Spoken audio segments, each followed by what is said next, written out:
Hey friends, how you doing there? Welcome back to Babylon Talmud. Today we're studying Daf Zayin, Daf 7 of Masechta Nedarim. Friends, I feel like Daf Zayin, I don't know, we'll have to see, but I feel like Daf Zayin might be the shortest daf ever in Babylon Talmud history. But we'll find out, because we're basically starting at the end of Zayin with Aleph, like 3 lines from the bottom, and I don't think it's a very difficult daf. So we literally might do this in like 5 minutes, but I'm not going to rush it. Let's see. Alright. So we're on Daf Zayin with Aleph, like 3 lines from the bottom. Menuda ani lecha v'chule. Oh, so if a fellow says to his friend, Menuda ani lecha, I'm excommunicated from you. So Rabbi Akiva said, look, I don't know, I'm not sure, but what? Let's be machmir and assume that he's also that he can't get any benefit from his friend or whatever. Let me check up something in the Mishnah. New pages, turn faster so we can keep up this fast rate. Okay. Rabbi says, Abai, says, look, even though Rabbi Akiva says that we should be machmir over here, that we should be stringent, and when he says menuda ani l'cha, then we say it counts as a neder, but still if he violates it, he won't get whipped. Because if Rabbi Akiva felt that in this case a fellow should get whipped, so then he would say, then it should say that Rabbi Akiva is machmir, that he's stringent. It doesn't say that he's stringent. He says he's not sure, so he says, look, he says, what did he say again? He says, Rabbi Akiva yechochech baze lahachmir. He was sort of like leaning towards being more stringent, but it doesn't say he is machmir and he should even get lashes. Okay, fine. Amar Papa says, Papa benedina minach d'chuli amelo pligid aser. If he says nedina minach, so that's a lashon of a vow, and certainly it's going to count as a vow. Misham tono minach d'chuli amashari. And everyone that says if he's using a lashon of a shamta, of like an excommunication, well then no, that's not that's a different inyan, and he's not going to be aser.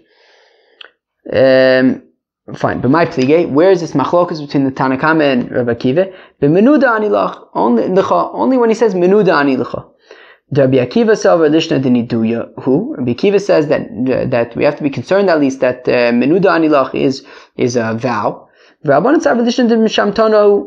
the rabbis say that no, that menuda ani lecha is a shamta, and he's not going to be aser. Ufliga de, in this case, meaning in this sort of phraseology.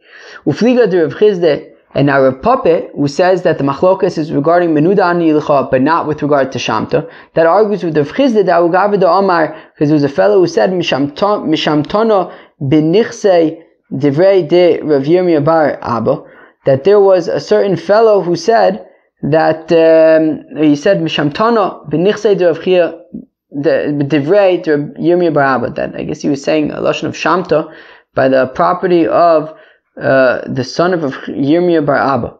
Okay, also the Rav Chizda, and they came for Rav Chizda Amalei, and he said to him, Leis de chashla had Rabbi Akiva. Look, when it comes to shamta, you don't have to worry about Rabbi Akiva. Because of shamta plige. So Rabbi Chizda felt that Rabbi Akiva also argued when it comes to shamta. Meaning, Rabbi Papa had said that the machlokas is only by menuda ani lecha, but by shamtana ani lecha, so then there's no machlokas. Everyone agrees that it's not binding. It doesn't make a difference. However, there was this case that came before Rav Chizda with regard to shamta, and he said, no, that's exactly the machlokas between the Tanakama and Rabbi Akiva there as well. And we don't hold like Rabbi Akiva. So he seems to hold that no, that the machlokas is by shamta. I assume it means by shamta as well, because the Mishnah is pretty clear that we're talking about menuda. Amar Rab Ila, Amar Rab, says Rab Ila, Amar Rab, Nido b'fanov, ein matirin lo ela b'fanov. That if you excommunicate a fellow in his presence, so then when you unexcommunicate him, it also has to be in his presence, right? So if if there's a fellow and he gets excommunicated and he's there when he gets excommunicated, if all of a sudden, right, if they unexcommunicate him, not in front of him, outside of his presence, and all of a sudden everyone starts interacting with him, because when a person is excommunicated, you can't even come within 4 amos of the fellow. You mamish have to stay away from him. Now, if all of a sudden everybody starts giving him hugs and, fist pumps and say, yo, what's up, brother?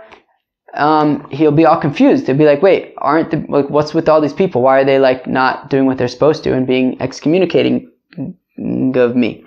So therefore, in order for him not to have weird questions and start thinking that people are being lax, if he gets excommunicated, if you excommunicated him and he's present for the excommunication, so then unexcommunicating has to be in front of him as well, in his presence as well. So Amar Be'illah, Amar Rav, we can read that again. Nidao b'fanav, if you excommunicate him in his presence, ein matir lo el b'fanav, so you can only unexcommunicate him in his presence as well. Nidao shelo b'fanav, if you excommunicate him but not in his presence, so matir lo bein b'fanav, bein shelo b'fanav, so then you can unexcommunicate him either in his presence or outside of his presence, but since you excommunicated him not in his presence, so you can unexcommunicate him not in his presence as well.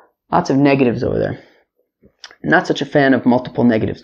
Omer of Chanin, Omer Rabba. Shomei azkaras Hashem, mipi chaveru. If a fellow hears his fellow, if a fellow hears his friend, God forbid, curse the Eibishter, tzarich linadoso, so fine, Reuven and Shimon. Reuven or Shimon, Rahman and Slan, curse the Eibishter, so Reuven needs to excommunicate Shimon. And if he doesn't excommunicate Shimon, who atzmu yebenidur, so then Reuven himself is deserving of being excommunicated. Sham anios mitzur, because wherever cursing of God, wherever there's cursing of God, so that is where poverty is found as well. Anios kamisa, and poverty is considered like death. Shenemar, as the pasuk says, kimesu kol anoshim, that the Eibusher says to Moshe that he can go back to Mitzrayim because all the people wanted to kill him, and that's a reference to Dasim Vavirim, and it just means that they became poor.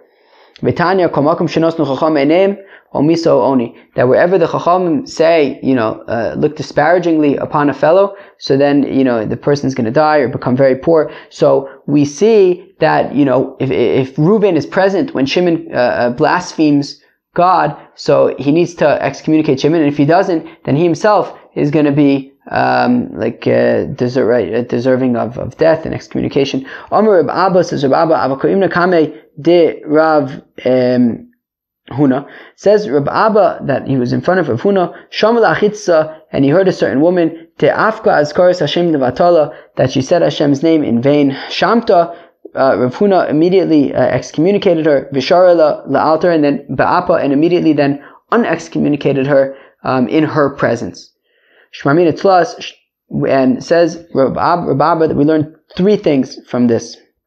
Shmamina Hashomer Azkaris Hashem mipi chaver tzarich linadoso. We learn that if a fellow hears somebody blaspheme or saying God's name in vain, so you have to